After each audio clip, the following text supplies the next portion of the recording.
Olá, queridos alunos do oitavo ano, sejam todos bem-vindos, espero que vocês estejam bem. Eu sou a professora Daniele Costa, do componente de língua portuguesa. Vamos então conhecer a nossa aula de hoje, vamos lá! Aula 61, objeto de conhecimento, reconstrução das condições de produção e recepção dos textos e adequação do texto à construção composicional e ao estilo de gênero, com detalhamento, olha só, leitura, interpretação e reflexão de textos de divulgação científica, elementos constituintes, recursos linguísticos, linguagens e características. Então, oitavo ano, hoje nós vamos trabalhar aí a leitura e interpretação desses textos de divulgação científica. Vamos juntos?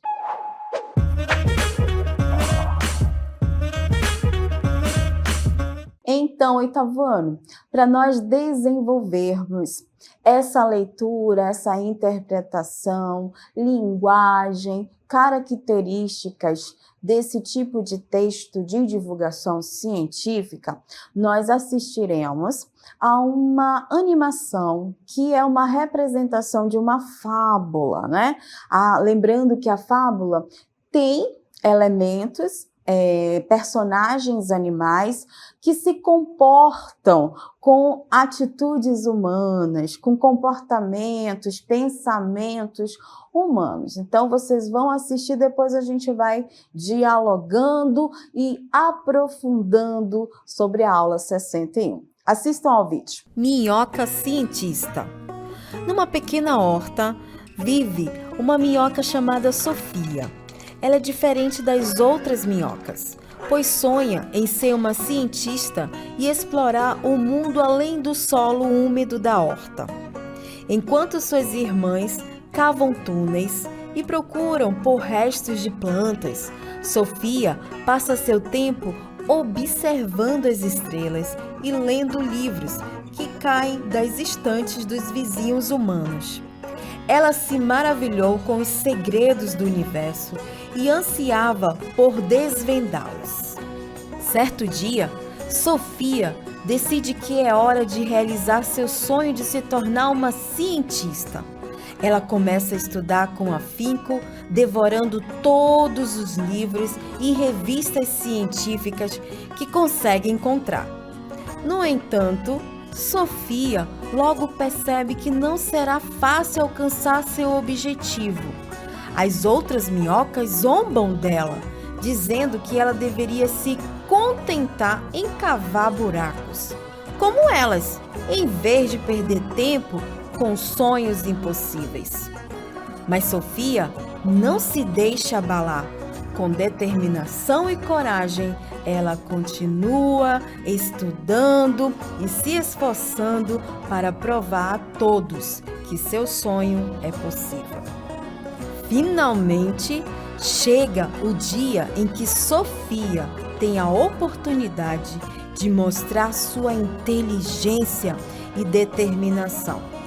Um grupo de cientistas humanos vem estudar a horta e Sofia os impressiona com seu vasto conhecimento e curiosidade inigualável. Impressionados com sua paixão pela ciência, os cientistas decidem ajudar Sofia a realizar seu sonho. Eles a levam para um laboratório onde ela pode continuar seus estudos e fazer descobertas incríveis sobre o mundo ao seu redor. E assim, a pequena minhoca Sofia se torna uma renomada cientista, inspirando outros animais a seguirem seus próprios sonhos, não importa quão impossíveis pareçam. Ela mostra ao mundo que, com determinação e perseverança, Até mesmo uma simples minhoca pode alcançar as estrelas.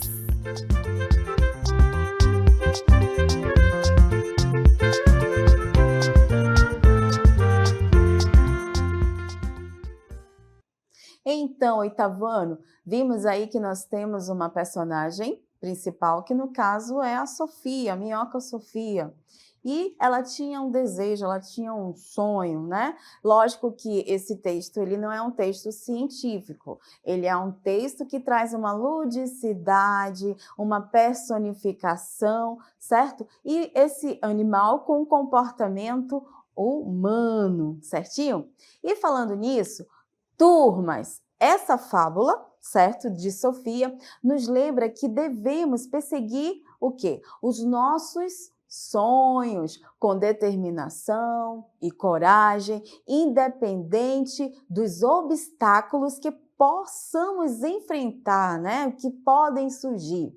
Assim como a Sofia, que enfrentou zombarias e desafios, devemos também acreditar em nós mesmos e seguir em frente, mesmo quando outros duvidam de nossa ambição saudável, né?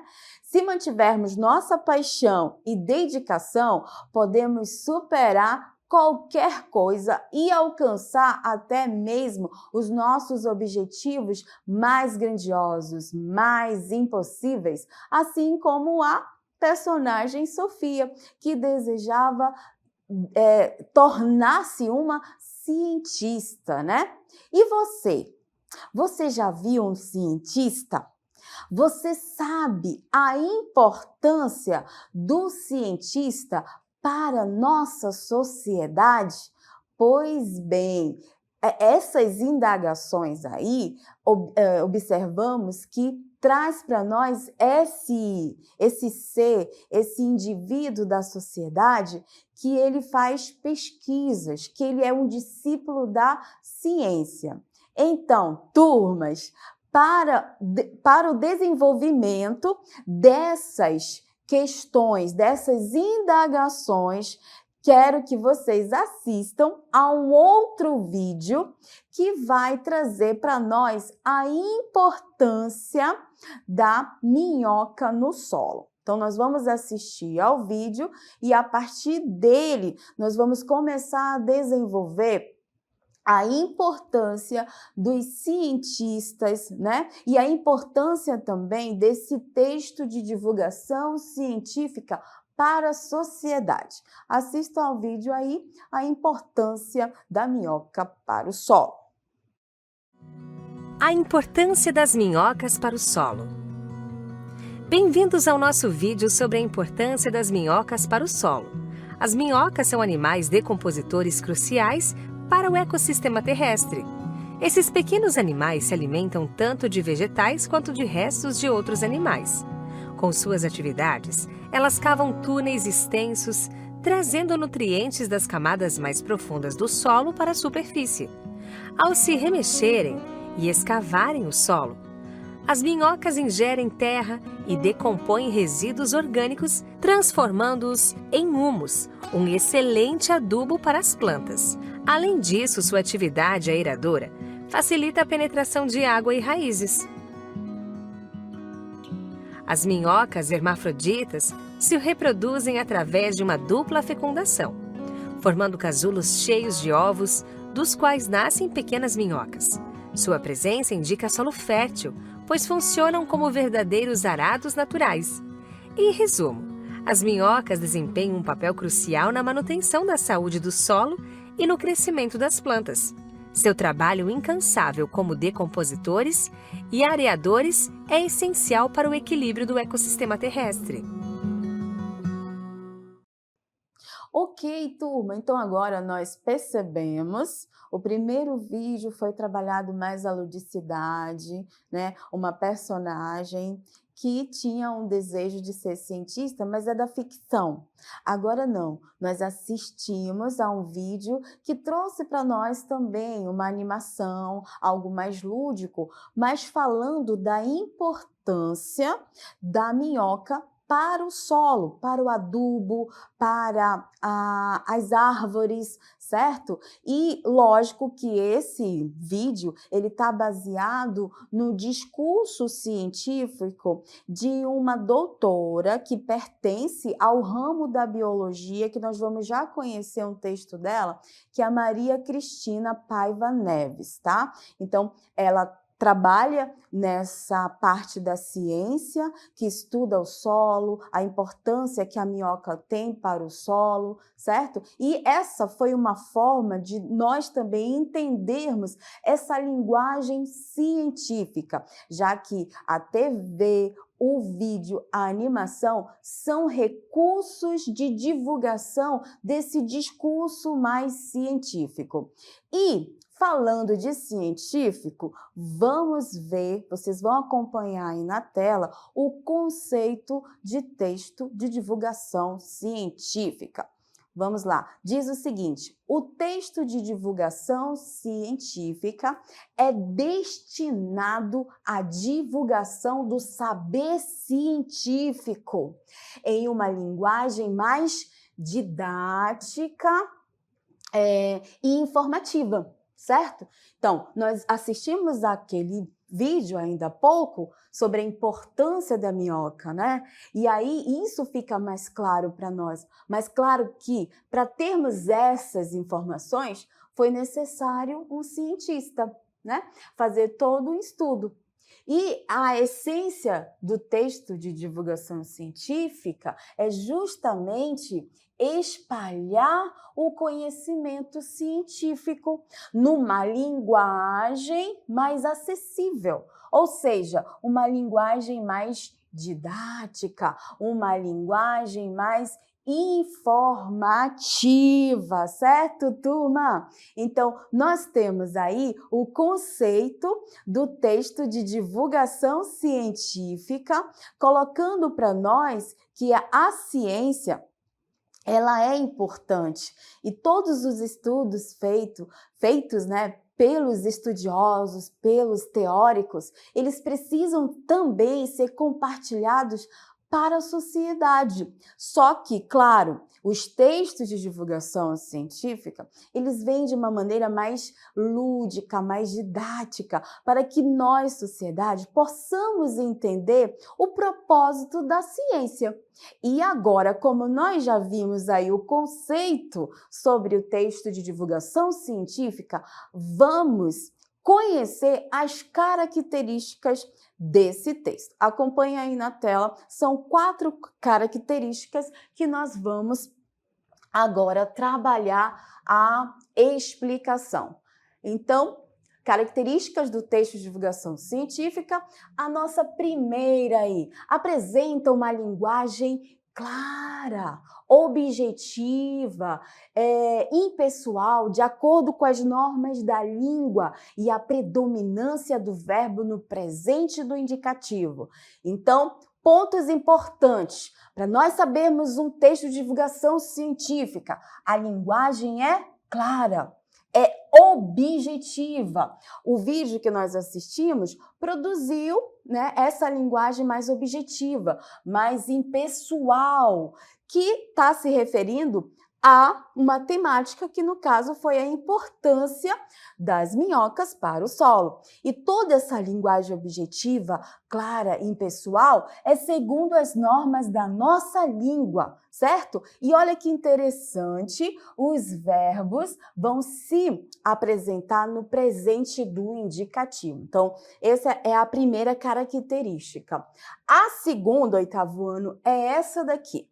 São evitadas, a gente vai até destacar isso, evitadas expressões populares de linguagem coloquial, como gírias, figuras de linguagem de redundância e ambiguidade.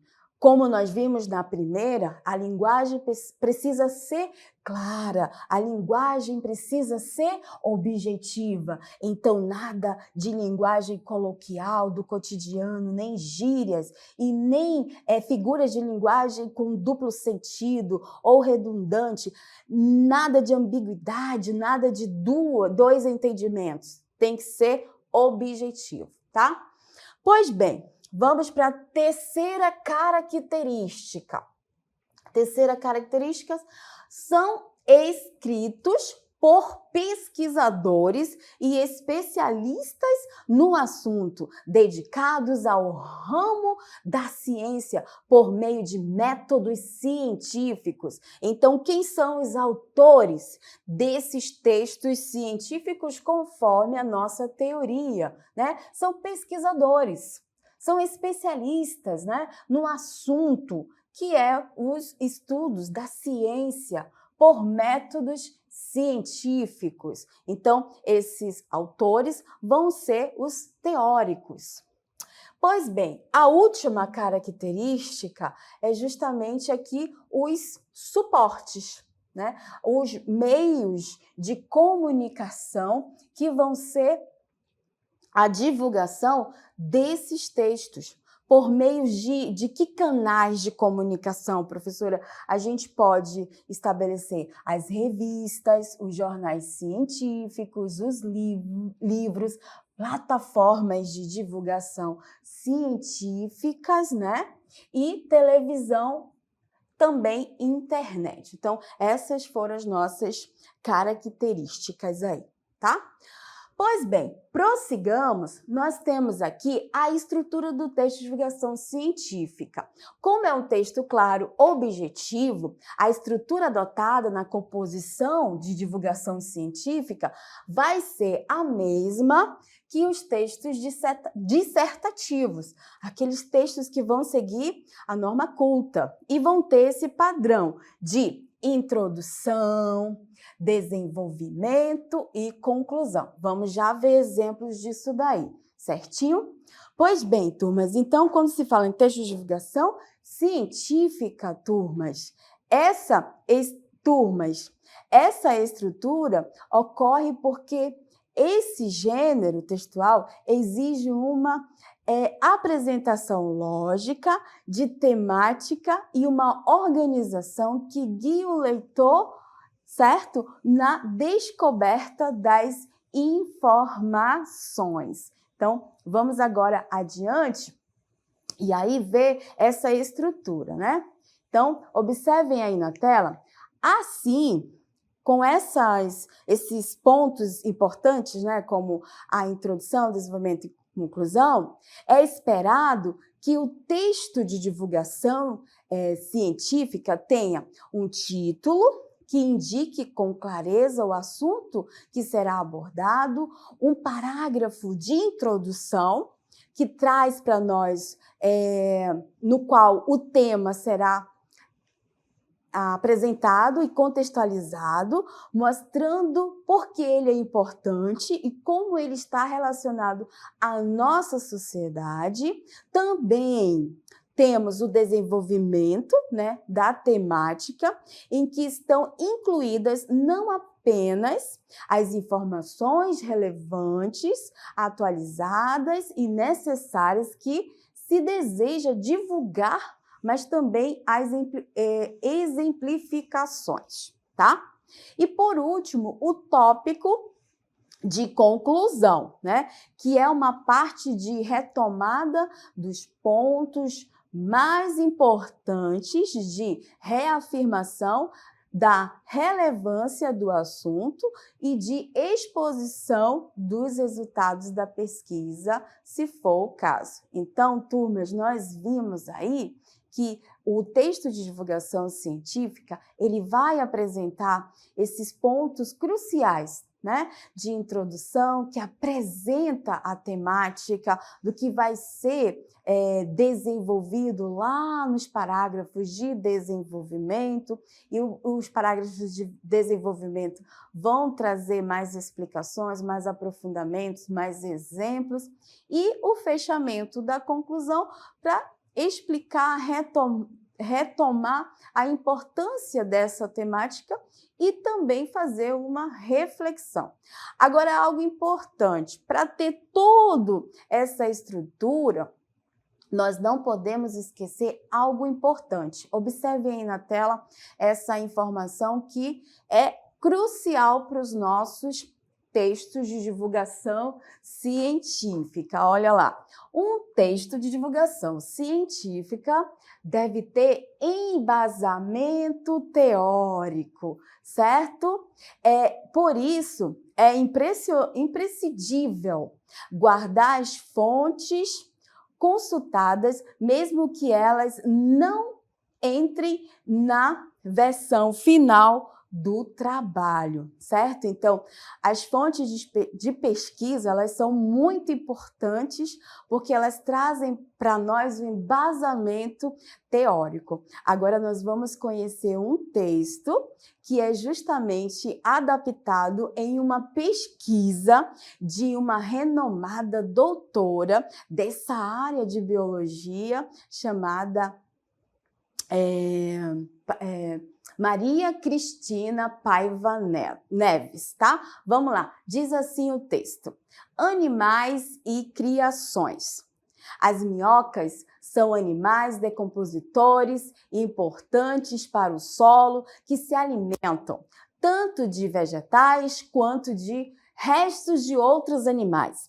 Elas cavam extensos túneis, trazendo para a superfície as camadas mais profundas do solo. Continuando, nós temos aí, com isso, né,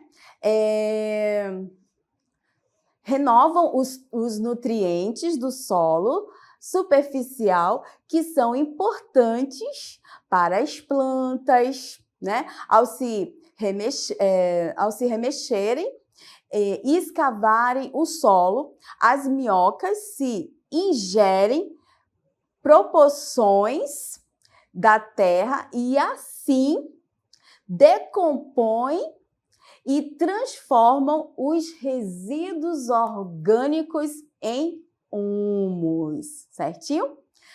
Aí, vamos dando continuidade ao texto. Um excelente adubo para as plantas. Além disso, arejam, né, a terra, facilitando a penetração de água e de raízes. Enfim, as minhocas funcionam como verdadeiros arados naturais. Por isso, o solo com muitas minhocas sinaliza o solo fértil. Temos mais um. Por possuírem os dois sexos, masculinos e femininos, né, as minhocas são hermafroditas, mas para que se reproduzam é necessário que duas delas realizem uma dupla fecundação e formem com isso um casulo cheio de ovos, de onde nascerão pequenas minhocas. Então, esse texto está baseado em pesquisas feitas, né, pela nossa doutora Maria Cristina, lá da Embrapa, e aí tudo isso está embasado nas questões teóricas, né? Observe que eles foram pontuados.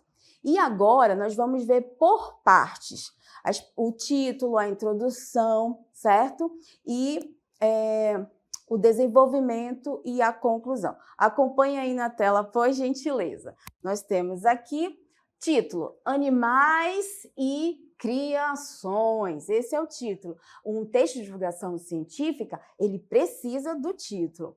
A introdução: as minhocas são animais decompositores importantes para o solo, que se alimentam tanto de vegetais quanto de restos de outros animais. O desenvolvimento, já fizemos a apresentação, e o desenvolvimento, elas cavam extensos túneis, trazendo para a superfície as camadas mais profundas do solo. Com isso, renovam os nutrientes do solo superficial, que são importantes para as plantas.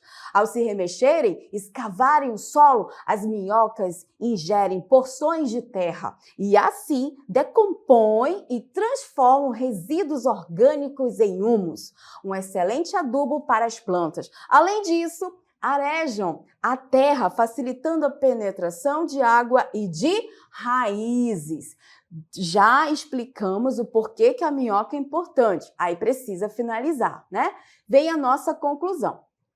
Enfim, as minhocas funcionam como verdadeiros arados naturais. Por isso, o solo com muitas minhocas sinaliza o solo fértil, por possuírem os dois sexos masculinos e femininos. Elas são hermafroditas. Mas, para que se reproduzam, é necessário que duas delas realizem uma dupla fecundação e formem com isso um casulo cheio de ovos, de onde nascerão pequenas minhocas. Então, nós temos aí a estrutura de um texto de divulgação científica. E para a gente retomar esse texto, ele apresentou uma linguagem clara, objetiva, impessoal, de acordo com as normas da língua, né? E a predominância dos verbos no presente do indicativo, certo? Os verbos que estavam lá em destaque. Ele não apresentou palavras populares, expressões populares, né? E nem linguagem coloquial, muito menos gírias e figuras de linguagem com redundância e ambiguidade, tá? A leitura foi objetiva, correto? E aí nós temos também que quem escreveu são os pesquisadores. No caso do nosso texto, foi a nossa doutora lá, né? A Maria Cristina. Então, só para relembrar, são escritos por pesquisadores especialistas no assunto, dedicado ao ramo da ciência por meio de métodos. E a última, os suportes, né? Os suportes mais utilizados para divulgação desse tipo, textos são as revistas, os jornais científicos, livros, plataforma de divulgação científica, televisão e internet.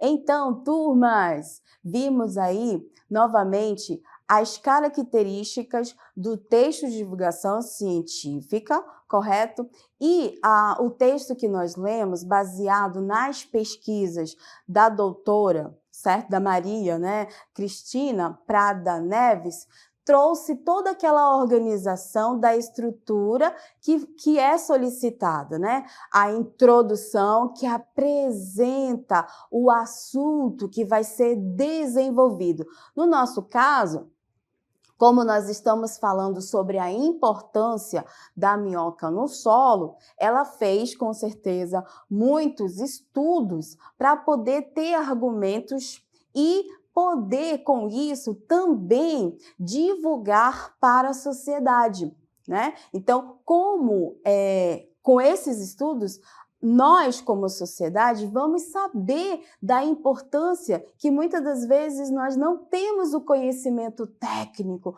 nós não temos os estudos, mas os cientistas, eles têm essa função de divulgar. E para que a gente possa recapitular o que nós estudamos, vamos dar mais uma olhada no conceito do texto de divulgação científica. Nós indagamos vocês, certo? Você sabe o que é um cientista? Você sabe o que ele é por que ele é importante para uma sociedade, né? Então, ele é importante porque ele traz todo um conhecimento de estudo, de questões investigativas, baseado na ciência.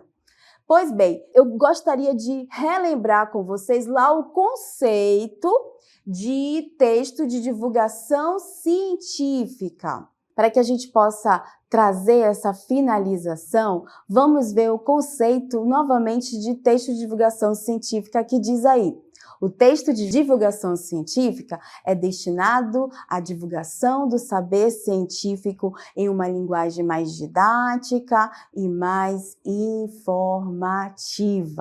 Então, turmas, nós trabalhamos aí a linguagem, lembrando que essa linguagem do texto de divulgação científica, ela precisa ser clara, precisa ser objetiva, impessoal, não pode haver palavras, né, de gírias, nem de colocação, de ambiguidade.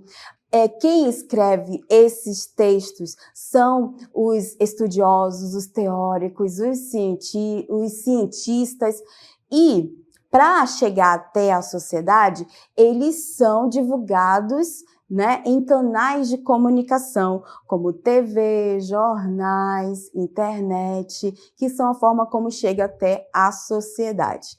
Pois bem, oitavo ano, essa foi a nossa aula 61, trabalhando um pouquinho mais de leitura e interpretação sobre textos de divulgação científica. Eu deixo um abraço a todos e até a próxima!